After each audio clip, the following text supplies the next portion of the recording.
જામનગર શહેરમાં બ્રહ્મ social group દ્વારા ગણેશ ઉત્સવની અનોખી પરંપરા જાળવી રાખવામાં આવી છે। ગણેશ ચતુર્થીના શુભ દિવસે સતત 17મા વર્ષે ઓપન સૌરાષ્ટ્ર મોદક સ્પર્ધાનું આયોજન કરવામાં આવ્યું હતું। આ સ્પર્ધામાં બાળકો, બહેનો અને ભાઈઓની 3 અલગ અલગ કેટેગરીમાં 59 સ્પર્ધકોએ ઉત્સાહપૂર્વક ભાગ લીધો હતો।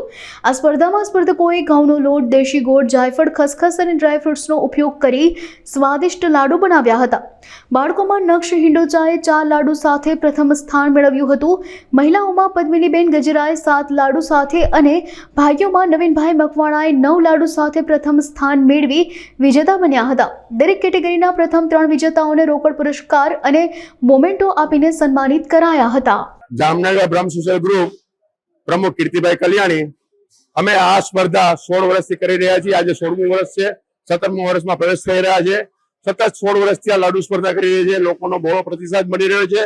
અમારા ભૂદેવોની, અમારા ખાસ હળવદના બ્રાહ્મણોની ખાસિયત છે અને એમનું એક લાક્ષણિક છે લક્ષણ કે વિશિષ્ટ લક્ષણ કહી શકાય અને ભગવાનની એક ગોડ ગિફ્ટ છે કે વધુમાં વધુ લાડુ અમારા ભૂદેવો પહેલા ખાતા।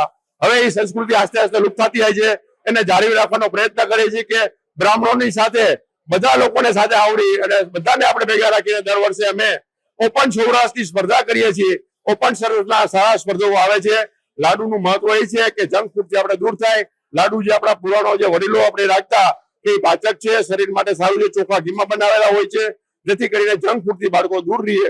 પરિવાર આદિ પેઢી છે એ લાડુની જાળવી રાખે આપણી સંસ્કૃતિને, એ માટે કરી ગણપતિને આશીર્વાદ એવા પણ ગણપતિનો ઉત્સવ પણ અમે રંગે ચંગે ઉજવીએ છીએ। અને ખાસ તો ગણેશ ચતુર્થીના દિવસે અમે બધા ખુશ છીએ કે તમે લોકો પણ આજે આવી અમને બધાને ખૂબ બિરદાવો છો। આજના સ્પર્ધકોમાં ભાઈઓમાં 30, બહેનોમાં 12, બાળકોમાં 15 વિજેતાની અમને લિસ્ટ બની રહ્યું છે। પણ મેક્સિમમ લગભગ ભાઈઓમાં આશરે 17 લાડુ ખોવાના છે, બહેનોમાં 18 લાડુની આ ગણતરી છે, છતાંય ફાઇનલ લિસ્ટ થાય છે। અને બાળકોમાં 4 લાડુની ગણતરી 4 થી 5 ની। પદ્મિની કિરીટ ગજેરા અમારા જામનગરમાં બ્રહ્મ સોશિયલ ગ્રુપ તરફથી 18 વર્ષથી આયોજન થાય છે લાડુ સ્પર્ધાનું। એમાં હું 11 વર્ષથી ભાગ લઉં છું। 11 વર્ષથી મારો પહેલો નંબર આવે છે અને અહીંયા એ લાડુ આપે અને દાળ આપે, સાથે લાડુ ને દાળ ખાવાના અને એક ટોકન આપે, એટલે ટોકન ઉપરથી ગણતરી થાય કે કેટલા લાડુ ખાધા। હર વખત મારો પહેલો જ નંબર આવે છે અને હર વખત અડધો કલાકનો સમય હોય છે। આ વખતે 15 મિનિટનો સમય હતો, એટલે આ વખતે મેં 7 લાડુ ખાઈને વિનર થઈ છું। હર વખત 9, 12, 10 એવી રીતે ખાતી હતી। મારું નામ જ્ઞાનજીભાઈ અમીરભાઈ મકવાણા, ગામ રામપર। આ સ્પર્ધાની માલિકો હું છેલ્લા 7 વર્ષથી ભાગ લઉં છું। ગણેશજી મને ખૂબ આનંદ આવે છે એ પ્રત્યે અને આ ખૂબ મોજ આવે છે। ગયા વર્ષે પણ મારો પહેલો નંબર આવેલો લાડવા ખાઈ। આજ રોજ મારે 9 લાડવા ખાઈને પહેલો નંબર આવે છે। એક લાડુનો વજન 100 ગ્રામ, 9 લાડુ ખાધા 900 ગ્રામ વજન થાય।